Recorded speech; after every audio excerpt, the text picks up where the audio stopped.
아니면 불행하다고 생각하시는 거예요? 행복하다고 느끼는 사람들의 마음속에 그 행복하다고 느끼는 그 무엇 때문에 행복한가를 여러분 한번 생각해 보세요.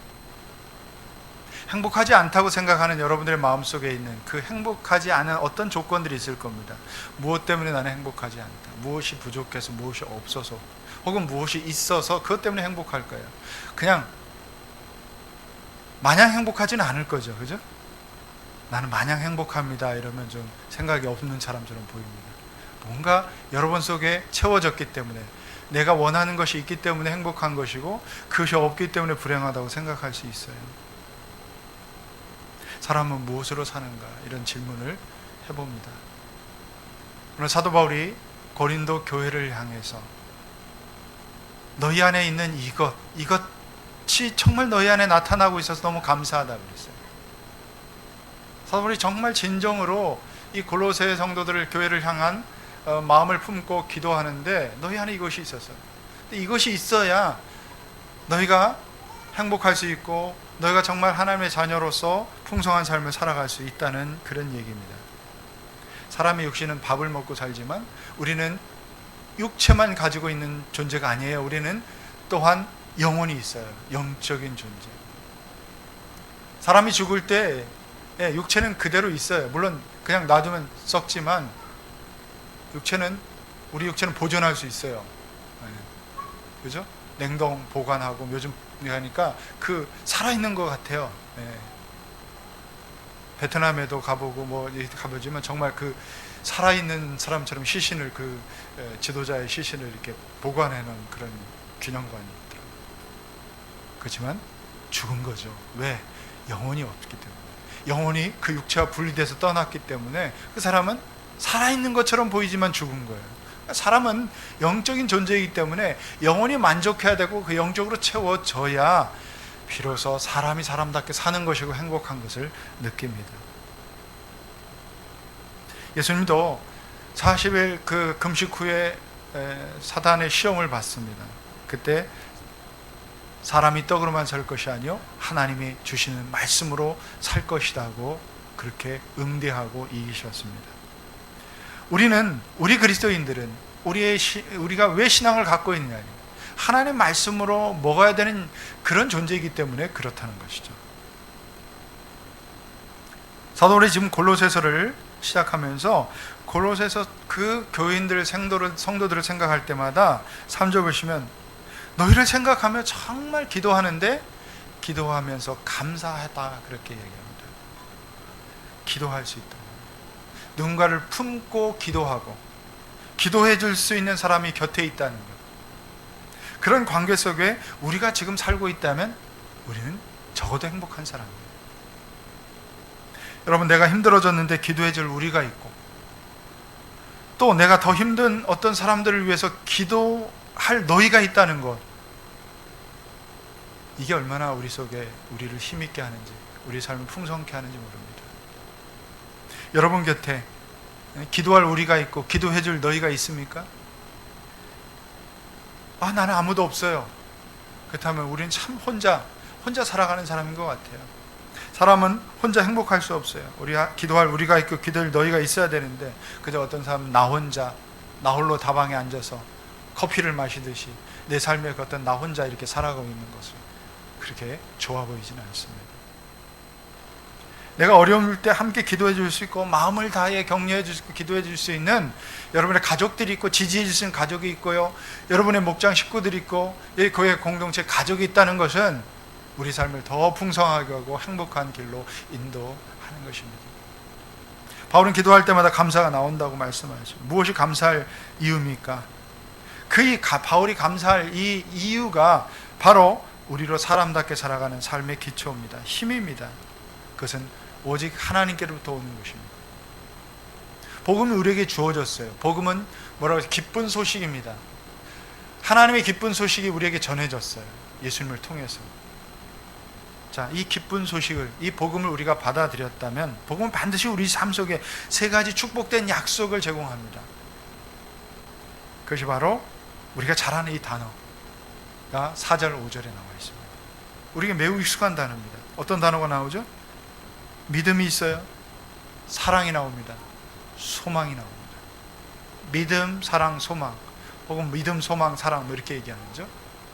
고린도서 13장에도 믿음, 소망, 사랑, 그 중에 제일은 사랑이라. 그건 사랑을 강조하기 위해서 이제 사랑이 중요하다고 얘기하는데, 다 중요해요. 이 세 가지는 하나도 우리에게 빼서는 안 돼. 하나님이 축복된 우리에게 해주신 약속이고 또한 선물입니다. 이 약속과 이 선물을 받아 누릴 수 있어야 돼요. 자, 우리가 살아가야 될 이유가 바로 여기 있는 건데 무엇입니까? 믿음, 사랑, 소망인데, 믿음은 뭐예요, 여러분? 믿음. 우리는 종종 믿는다고 얘기합니다. 내가 당신을 믿어요. 근데 금방 실망해요. 내가 남편 당신을 믿어. 아내 당신을 믿어요. 그래서 결혼했잖아요. 믿어서 결혼하고, 사랑해서 결혼하고. 근데 그 믿음은 오래가지 않아요. 금방 실망하고, 결혼식 첫날 실망하고, 둘째 날 좀 회복했다가 또 실망하고, 셋째 날 또 그러고. 네, 그렇죠? 그러면서 조금씩 그냥 그 신뢰감을 쌓아가는 거예요. 무너졌던 신뢰감을 조금 더 회복하고, 뭐 이러면서 살아가는 거 아니에요? 저만 그런가요? 여러분도 그렇죠? 네. 나는 처음부터 결혼해서 사랑해서 그 믿음이 한 번도 몇십 년 동안 흔들리지 않고 왔어요. 그건 거짓말이에요. 우리는 사람에 대한 신뢰를 하고 사랑하지만 그 사람 믿는다고 하지만 그 믿음은 제대로 된 믿음이 아니에요. 금방 무너지는 믿음이에요. 어떤 사람은 나 자신을 믿는다고 얘기해요. 나 자신. 믿을 게 나밖에 없다는 거예요. 아무도 못 믿겠다는 거예요. 가족도 못 믿겠고, 이웃도 못 믿고, 친구도 못 믿겠고. 참 외로운 것 같아요. 자기 자신을 이렇게 철석같이 믿고 사는 사람들을 보면 참 외로워 보여요. 왜 옆에 주위에 이렇게 믿을 사람이 없나, 신뢰할 사람이 이렇게 없나. 자기 자신에 대한 확고한 신념이 있어요. 그래서 내가 생각하는 것이 옳은 것이고, 내가 믿는 것이 바른 것이고, 그것만이 진리고, 또 그것이 나를 지탱해 주는 힘이라고 생각하는데, 시간이 지나면서 우리는 그 믿음도, 나에 대한 믿음도 무너져요. 내가 얼마나 나약한 존재인지, 얼마나 연약한 사람인지를 우리는 또 깨닫게 되고 알게 된다는 거예요. 젊을 때는 우리는 힘을, 나는 건강이 좋고, 뭐 그래요. 예, 저도 굉장히 건강한 사람 중에 하나예요. 육체적으로 뭐 건강했어요. 10년 전에 제가 병원에 가기 전까지는 저는 병원에 한 번도 입원해 본 적도 없고, 병원에 뭐 한 적도, 정말 건강이라는 자신이 있는데 어느 순간 그게 아니라는 것을 깨달았어요. 입원해서 진단받고 그 다음에 수술을 하게 됐어요. 병원에 와서 입원해 보니까 내가 믿었던 나의 건강도 참 별거 아니라는 생각이 들어요. 그 5인실에 함께 있는데 그 사람들 일주일 동안 수술하고 이렇게 있는데 다 옛날에 제가 정말 건강했어요. 내가 이럴 줄 몰랐어요. 이렇게 암에 걸릴 줄 몰랐어요. 정말 이제 한 달밖에 남아있지 않다고 제 앞에 앉아있는, 누워서 정말 낙심하면서 그 얘기를 눈물 흘리면서 눈물 흘리는 젊은 분이 계셨어요. 한 40 정도 된 것 같아요. 정말 건강했고 축구도 열심히 하고 막 축구하면 날아다니는, 우리 김상현 집사님처럼 날아다니는 이 메시처럼 그렇게 다니는데 어느 날 순간 쓰러진 거예요. 어느 순간 이제 한 달밖에 당신 남지 않았어요. 너무 펑펑 울더라고요. 아무도 우리 자신을 믿어요. 그런 믿음이 얼마나 우리가 허무하다는 것을 또 깨닫게 됩니다. 근데 바울은 여기서 이 믿음을 강조합니다. 믿음. 그 믿음이 뭡니까? 4절에 보시면 그리스도 예수에 대한 믿음이라고 했어요. 그리스도 예수에 대한 여러분의 믿음이라고 했어요. 누구를 향한 믿음이에요? 누구에 대한 믿음이에요? 예수 그리스도를 향한 믿음. 그분에 대한 믿음. 이것만이 변하지 않는 믿음이라는 거예요. 믿음은 신뢰할 만한 이 대상이 분명해야 되고, 그분이, 내가 믿는 그분이 변하지 않는 분이고, 나처럼 자꾸 변하고요, 때에 따라 바뀌고 실망하고 그럴 분이 아니에요. 예수 그리스도, 우리를 위해서 십자가에 죽으시고 우리를 위해서 희생하시고 우리를 죽음과 사망에서 건져내신 그 예수 그리스도 우리의 구원자에 대한 믿음, 그 믿음만이 영원히 변하지 않고 그 약속만이 우리로 하여금 생명을 얻게 하는 믿음이라는 것입니다. 자, 골로새 교회 그 당시에 그들이 많은 어려움과 역경에 직면해 있는 것이 사실입니다. 3절에 우리는 여러분을 위하여 기도할 때 항상 우리 주 예수 그리스도 하나님 아버지께 감사드립니다. 그런 어려움과 역경에 직면해 있음에도 불구하고 감사가 할 수 있는 이유는 무엇입니까? 하나님이 여러분에게 주신 그 믿음을 확고하게 붙잡고 있다는 거예요. 예수 그리스도에 대한 믿음. 여러분, 우리가 지금 이 시대에 우리가 살고 있으면서 이 믿음이 그 대상이 강조되지 않고 믿음만을 자꾸 강조하는 경향도 있어요. 그래서 믿음을 가지십시오. 적극적으로 사고하십시오. 여러분의 강한 신념으로 이것을 이기십시오. 뭐 이런 강조들이 많이 있어요. 믿음의 대상은 없어요. 내가 강한 신념을 가져야 되고 내가 적극적인 사고방식을 해야 되고 적극적으로 하라는 이것이 때때로 우리를 더 낙심케 합니다. 왜? 신뢰할 수 없는 자기 자신을, 물론 긍정적인 요인이 있습니다. 내가 적극적으로 사고하고 적극적으로 행동하고 긍정적인 마인드를 가지고 마음을 가지고 살아가는 건 굉장히 좋습니다. 성경에도 그런 말 많이 하지만 그러나 이것으로 부족해요. 어느 순간에 꺾일 수 있어요. 분명한 믿음의 대상이 필요합니다. 신뢰할 수 있는 그분이 오늘 우리에게 그 믿음을 주셨어요. 그 하나님께서 우리에게 찾아오셔서 그분을 알려주시고 그분의 사랑을 소개하시고 우리가 그분을 예수 그리스도 나의 주 나의 하나님으로 받아들인 순간 성령이 우리 안에 함께 사셨어요. 우리는 그 믿음을 갖고 있어요. 그 믿음을 가져야 돼요. 그 믿음은 변하지 않는 믿음이고 우리에게 생명을 주는 믿음이라는 거예요. 우리는 때때로 그 믿음이 대상이 강조되는 그 믿음 자체를 강조하는 경향이 있다고 그랬어요. 근데 성경 믿음으로 구원받는다고 가르치지 않습니다. 잘 생각하세요. 믿음이 우리를 구원한 것이 아니에요. 예수를 믿는 믿음이 우리를 구원했어요. 주 예수를 믿으라. 그래야만 너와 내 집이 구원을 얻을 것이라는 이 말씀. 그 앞에 강조된 게 뭐예요? 주 예수를 믿으라는 거예요. 믿어라. 적극적으로 사고하라. 확신을 가져라. 이게 아니에요. 주 예수를 믿는 믿음이라는 거죠. 이거 분명합니다.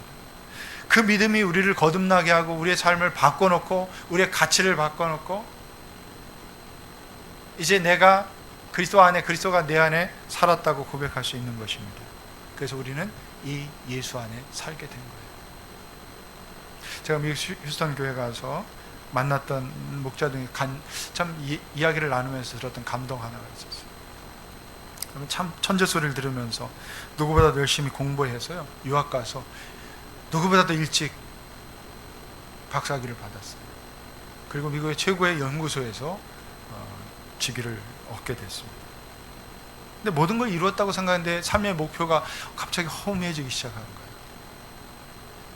공부하고 막 열심히 목표를 이루었는데 부부관계도 별로 그렇게 원만하지 않았던 것 같고 또 자녀들도 뭐 잘하기는 잘하는데 뭔가 무심한 것 같고 관계가 그렇게 막 한 거 행복하지 않은 것 같아요.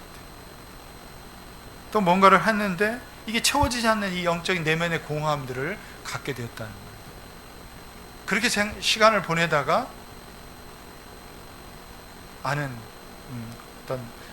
함께 알게 된 그 분의 소개로 가게 된 거예요. 어떤 집에 초대받게 된 거예요. 가보니까 몇몇 가정에 함께 식사하기 위해서 함께 모인 거예요.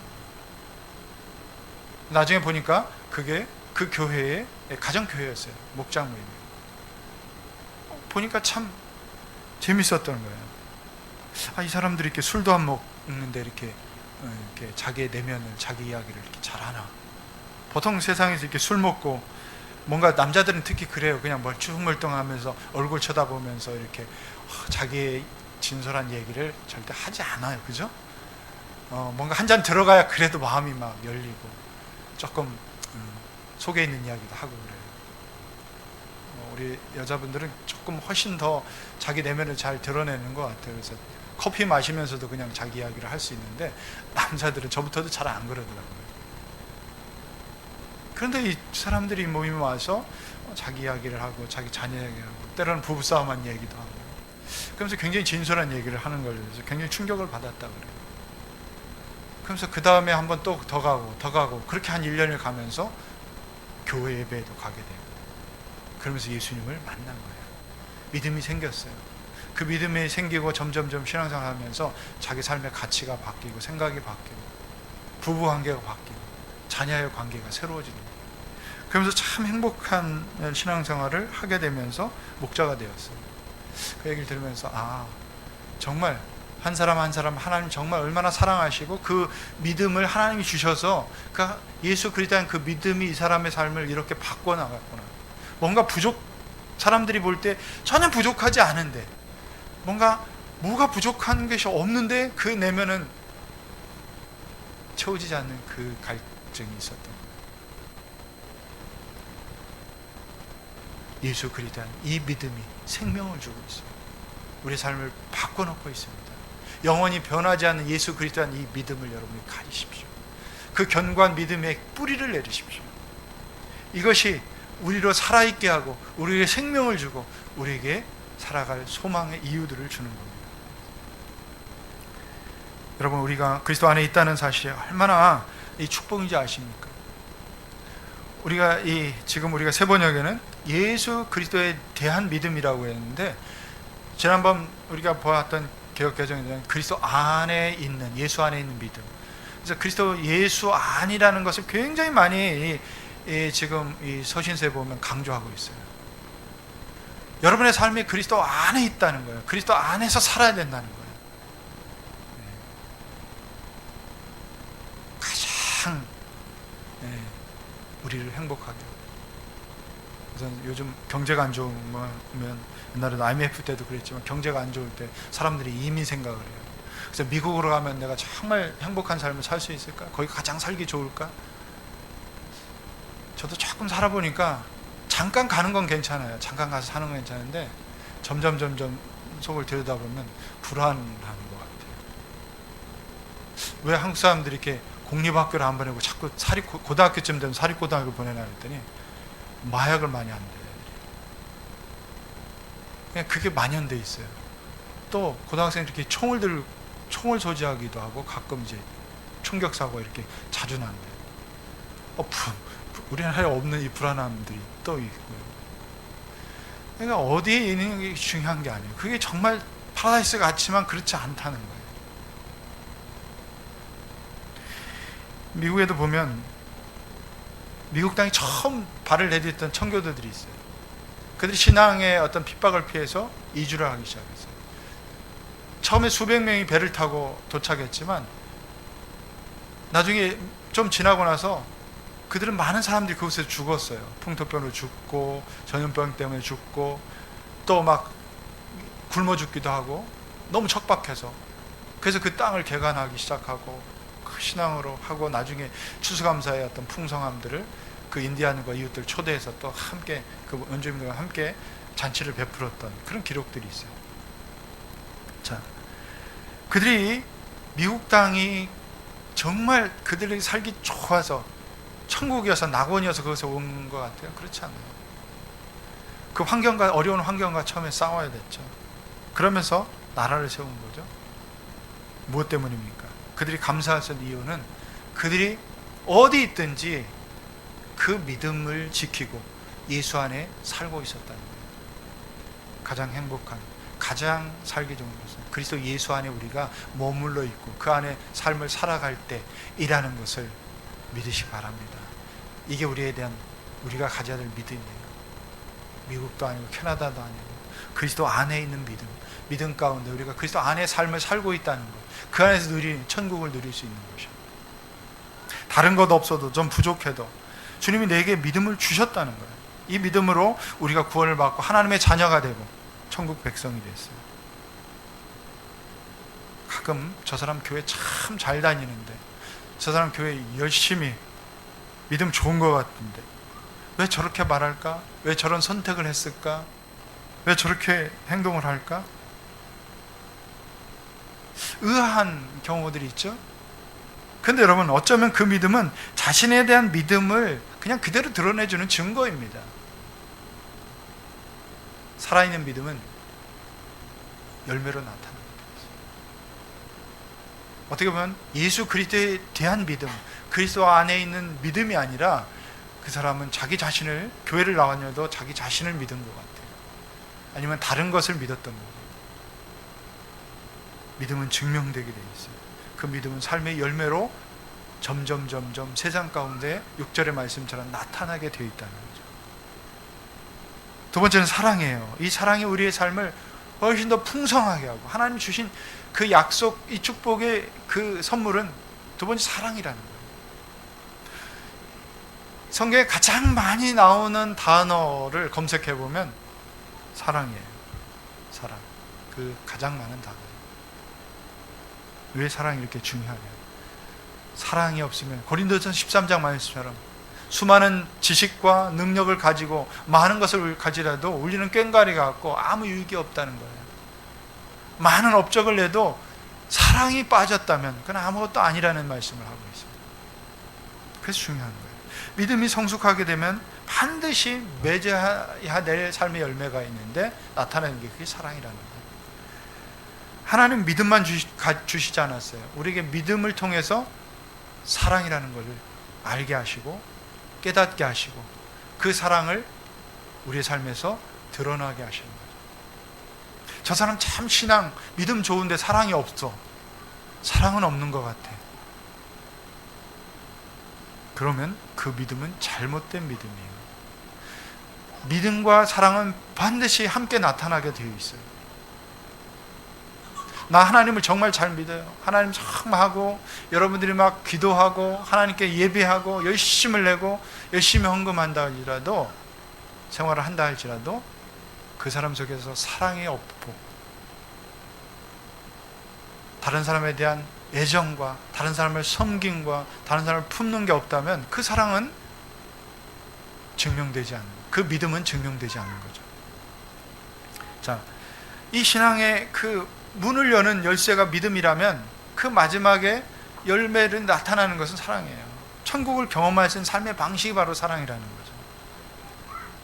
계속해서 이야기했지만 4절에 우리는 그리스도 예수에 대한 여러분의 믿음과 모든 성도를 향해서 여러분이 품고 있는 사랑을 전해드렸어요. 저 성도를 사랑했다는 게 아니에요. 나한테 맞는 성도를, 나한테 맞는 저 사람을 사랑한 게 아니에요. 우리 세상에서 볼 수 있는 사랑, 우리가 관계를 맺으면서 할 수 있는 선택적인 사랑들이 있어요. 아, 저 사람은 내가 사랑할 만한 이유가 있어요. 가만히 보세요. 여러분 직장에서도 이웃과의 관계 속에서도 다른 사람 관계에서도 내가 좋아하는 사람들, 내가 가까이 하고 싶은 사람들의 부류들이 있어요. 그죠? 상식적이고 젠틀하고 친절하고 혹은 다르게 표현하면 스마트하고 그런 사람 좋아합니다. 나한테 잘해주는 사람, 저 사람이 나한테 못되게 하면 절대 나는 그 사람의 마음을 열지 않을 거예요. 가까이 가고 싶지 않아요. 저 사람, 또 무관심한 사람이 굳이 내가 다가갈 이유가 없는 거죠. 이게 우리가 맺고 있는 관계들이에요. 사랑할 만한 이유가 있어서 사랑하고, 조건이 있어서 사랑하고. 근데 하나님은 우리에게 보여주신 사랑은 조건이 있어서 사랑했어요? 이유가 있어서 사랑했어요? 나한테 무슨 자격이 있어서 사랑한 게 아니에요. 그 사랑을 얘기하는 게 아니에요. 오늘 골로새 성교인들이 향해서 감사했던 것은 모든 성도를 사랑했다. 누구 하나 차별을 두고 사랑한 게 아니에요. 모든 성도를, 모든 사람들을 사랑하고 있었다는 거죠. 예수님 우리에게 보여주신 사랑, 차별을 두고 사랑하는 것이 아니에요. 하나님께서 우리에게 보여주신 그 사랑은, 아, 너는 우리에게 처음, 너는 자격을 가졌어요. 우리나라 처음 기독교 들어와서 뭐였어요? 아, 나는 양반이고 사대부 가문이기 때문에 내가 사랑해서 너 특별히 그런 게 아니잖아요. 예수님 처음 사랑와서 복음이 전파될 때 그 갈릴리의 그 어부들, 가난한 자들, 병든 자들, 억울한 자들, 그런 사람들에게 먼저 복음이 전해지고 그들이 받아들였어요. 거기 지도자들도 있었고 왕도 있었고 노예도 있었고 또 양반도 있었고 종들도 있었어요. 그리스도 안에 하나 됐어요.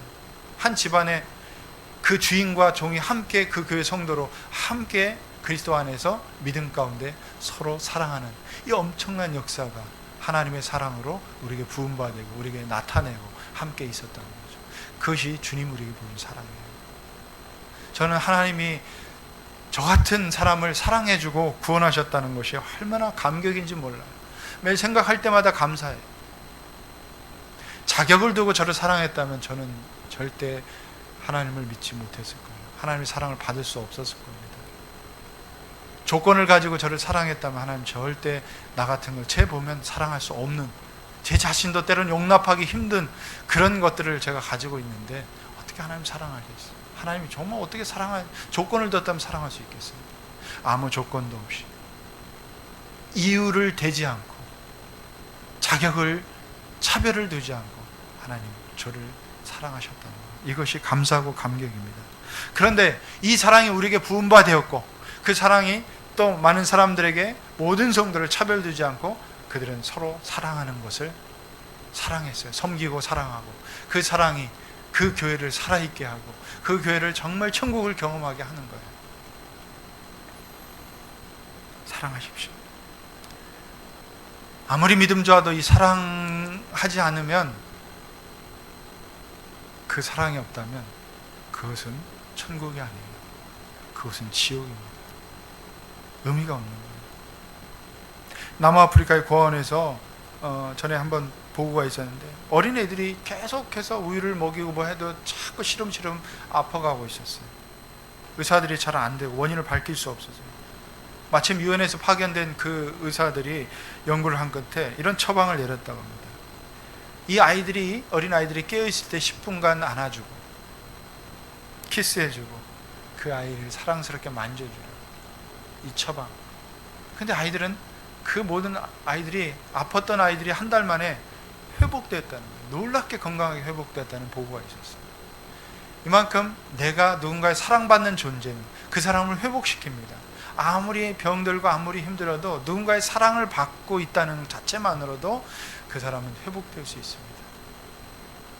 여러분 옆에 회복이 필요한 사람이 있습니까? 여러분 옆에 정말 때로는 사랑받을 자격이 없는 사람이 내 스스로 생각한다고 있다고 생각할 때, 그때 이 벽을 넘어서 우리는 그 사람을 품을 수 있고 사랑할 수 있어야 됩니다.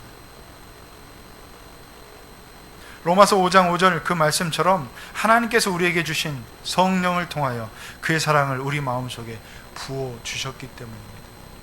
이미 우리는 하나님의 사랑을 부어주셨어요. 그 사랑을 우리 속에만 가두는 것이 아니라 다른 사람에게 나타나요. 차별두지 말고 모든 사람에게.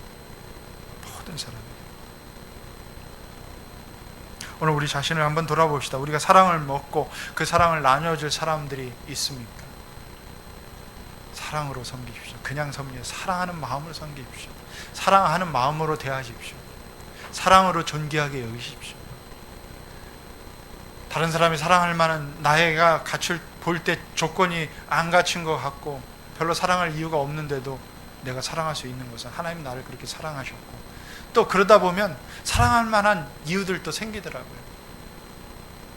저 사람 참 보면 뭐 사랑할 만한 구석이 없는 것 같은데, 내가 하나님께서 사랑하라고 하셨으니까 사랑하려고 결단한 마음 가지고 한번 섬겨보고 그 사람을 품어보고 그 사람을 생각하고 기도하고, 그러다 보면 좋은 것들이 보여요. 사랑할 만한 이유들이 있어요. 그래도 괜찮아요. 그래도 품을 만하고 사랑할 만하고, 그러다 보면 점점점 우리 속에 그 사랑이 커져가고 좀 편안해지고 더 많은 사람을 품을 수 있는 그런 우리의 그릇이 그렇게 넓어져요. 그래서 여러분, 우리가 살아가면서 이 사랑의 그 그릇을 좀 너무 좁히지 마세요. 우리가 자꾸 좁혀가는 것 같은데 그릇을 넓혀가야 돼요. 사람을 품을 수 있는 넉넉함들이 점점 더 넓어져야 돼요. 네. 그래서 그 사랑이 여러분을 삶을 풍성하게 하고, 우리가 이 사랑 때문에 사는구나. 사랑 없는 그 세상, 사랑 없는 관계가 얼마나 힘이 들고 얼마나 무의미한지를 또 반대로 깨닫게 되는 거죠. 세 번째, 소망이에요. 소망. 본문 5절 다 같이 한번 읽어봅시다. 시작. 이 믿음과 사랑은 여러분을 위하여 하늘에 쌓아두신 소망에 근거합니다. 이 소망은 여러분이 진리의 말씀, 곧 복음을 받아들일 때 이미 들은 것입니다. 예, 우리의 믿음과 사랑은 소망에 근거하던 거예요. 그 소망은 하늘에 쌓아둔 그 소망. 복음을 듣고 나서 갖게 된 또 하나의 선물, 그 축복이 바로 소망이 생겼다는 거예요. 근데 그냥 소망이 아니에요. 아, 돈 많이 벌겠구나, 이 소망이 아니에요. 내가 좀 나은 사람이 되겠다, 뭐 이것도 소망이 되겠죠. 좀 더 이 세상이 나은 세상이 좀 되겠구나 하는 그것도 희망을 가질 수 있죠. 우리 희망은 참 좋은 거예요. 희망을 갖는다는 거예요. 자녀에 대한 소망을 갖죠. 여러분, 희망을 갖죠. 얘가 지금 이래도 더 나아질 것이고 더 나은 세상에서 더 나았게 좀 잘 성장할 것이라는 기대를 갖고 우리가 키우잖아요. 세상도 마찬가지로 우리가 남과 북이 정말 이러고 있어도 조금만 평화의 기미와 그리고 남과 북의 어떤 정상이 만나면 갑자기 우리가 막 통일될 것 같은 희망을 갖잖아요. 통일돼서 아, 우리가 이제 북한 땅에 정말 금강산에는 뭐 백두산까지 그냥 육로를 통해서 가겠구나 생각이죠. 제가 전에 개성을 이렇게 다녀오고 나서 그 다음에 딱 금강산을 한번 가봐야 되겠구나 이렇게 생각했는데 딱 길이 막히더라고요. 그때 마음이 너무 절망스럽더라고요. 그런 희망을 가졌는데 내년에는 금강산을 가야지 생각합니다. 그리고 그 다음 평양을 가야 되겠구나. 어느 순간 딱 막히는데 이제 그런 희망들은 우리를 살아있게 하는 것 같아요. 그런데 이 소망은 하늘에 쌓아둔 소망, 변하지 않는 소망, 하나님이 약속해 주신 하나님의 나라, 이 천국, 하나님이 우리에게 주실 상과 하나님이 우리에게 주신 이 부여해 준 놀라운 것들이 하나님께서 지키시고 하나님 마련하시고 하나님이 우리에게 약속하신 변하지 않는 희망을 우리가 갖고 간직하게 되는 것입니다. 단테가 쓴 신곡이라는 명작이 있어요. 단테가 쓴 신곡에 보면 지옥의 입구에는 다음과 같은 글귀가 쓰여져 있을 것이다 이렇게 그랬어요. 뭐라고 새겨져 있을 것 같아요? 그 앞에 딱 일체 모든 희망을 버리라. 이 지옥의 입구에 들어오는 그 순간부터 일체 모든 희망을 버리라는 거예요. 모든 희망이 단절된 세계, 그것이 바로 지옥이에요. 희망이 없는 것, 사랑이 없는 것, 따뜻함이 없는 것, 그건 바로 지옥이죠. 반대로 사랑이 있고 소망이 있고, 그러면 조금 좀 뭐 넉넉하지 못해도 그 천국의 어떤 경험들을 하는 거예요. 이게 정말 살만한 거고, 하늘에 쌓아둔 소망, 흔들릴 수 없는 소망이에요. 우리가 예수를 믿고 소망을 가졌어요. 어떤 소망이에요? 영원한 생명에 대한 소망, 하나님의 나라에 대한 소망, 내가 주님과 함께 살아갈 그 소망을 갖게 된 거죠. 그게 살아나는 거예요. 디도서 3장 6절에 보면 그래서 우리는 그분의 은혜로 의롭게 되어서 영원한 생명의 소망을 따라 상속자가 되었습니다. 우리가 하나님의 상속자가 되었다는 거예요. 영원한 생명의 소망이에요. 그냥 소망이 아니라 영원한 생명의 소망. 우리가 짙은 구름과 빗방울을 막 보면 이제 이 하늘이 계속 비만 내리겠다 이런 생각하지 않잖아요. 그 짙은 구름 뒤에 여전히 태양은 있어요. 태양은 비추고 있어요. 구름이 걷히면 언젠가는 비가 걷히면 태양은 우리 가운데 비춰지게 돼 있어요. 희망이 없는 사람, 소망이 없는 사람들은 자꾸 비와 구름만 보지만, 희망을 가진 사람은 그 구름 뒤에 감춰진 태양을 바라볼 수 있는 것입니다. 우리 예수 믿는 사람들을, 예수를 믿게 되면 소망, 희망이라는 것, 소망을 먹고 살아갑니다. 하나님 우리에게 주신 소망, 삶의 양식이에요. 여러분, 왜 여러분 기도할 때 어떤 마음이 듭니까? 어떤 마음을 가지고 기도합니까? 기대를 갖게 됩니다. 기대를 갖게 돼요. 왜 기대? 하나님이 나의 기도를 들으시고 이 기도에 응답하실 것이라는, 살아계시기 때문에, 하나님이 살아계시 역사하시기 때문에 내가 드리는 기도, 내가 하나님께 올려드리는 이 기도를 하나님 들으시다는 확신이 있기 때문에 기대를 갖게 돼요. 이 기대는 희망, 소망입니다. 그리고 기다리게 돼요. 하나님이 이루실 것을 알고 소망을 갖게 되니까 기다리게 되는 거죠. 이런 소망이 없으면 기다릴 수 없죠. 기도하는데 힘이 들죠. 기도하면서 내가 왜 이걸 기도하지? 딴 생각하게 되죠. 그러나 우리에게 소망이 있고, 소망은 그 하나님이 우리에게 주신 것이기 때문에 그 하나님을 우리가 의지하고 붙잡고 하나님과 함께 하나님께 나아가는 소망이기 때문에 오늘 우리는 이 소망이 우리를 풍성하게 하고 우리에게 주신 하나님의 놀라운 약속이라는 것을 믿게 되는 겁니다. 우리가 왜 여기 있습니까? 우리가 왜 이곳에서 살아야 됩니까? 그 이유는 바로 예수 그리스도에 대한 믿음과 사랑과 그 소망 때문입니다. 예수 그리스도를 통해 우리에게 주어지는 이 구원, 그리고 우리의 삶 속에 들어가는 사랑으로 들어가는 거룩한 삶, 그리고 마지막에 완성될 우리의 아름다운 몸과 인격과 세상에 대한 하나님 나라에 대한 소망으로 더 풍성해지시는 여러분 되시길 축원합니다. 은혜 받았으면 이제 우리의 삶의 자리에서 열매를 맺으면서 자라가야 돼요. 하나님 우리에게 주신 믿음이 있고 그 믿음으로 하나님 우리에게 보여주신 그 사랑으로 풍성해지고 소망으로 견고해지고, 그럴 때 우리 신앙은 자라가고, 그럴 때 우리의 삶이 풍성해지고, 그럴 때 우리는 이것을 붙들고 이것을 먹고 이것이 삶의 양식이 되고, 그래서 우리 삶이, 저와 여러분의 삶이 더 믿음과 사랑과 소망으로 풍성해지고 승리하는 삶을 살아가시를 축복합니다. 기도합시다.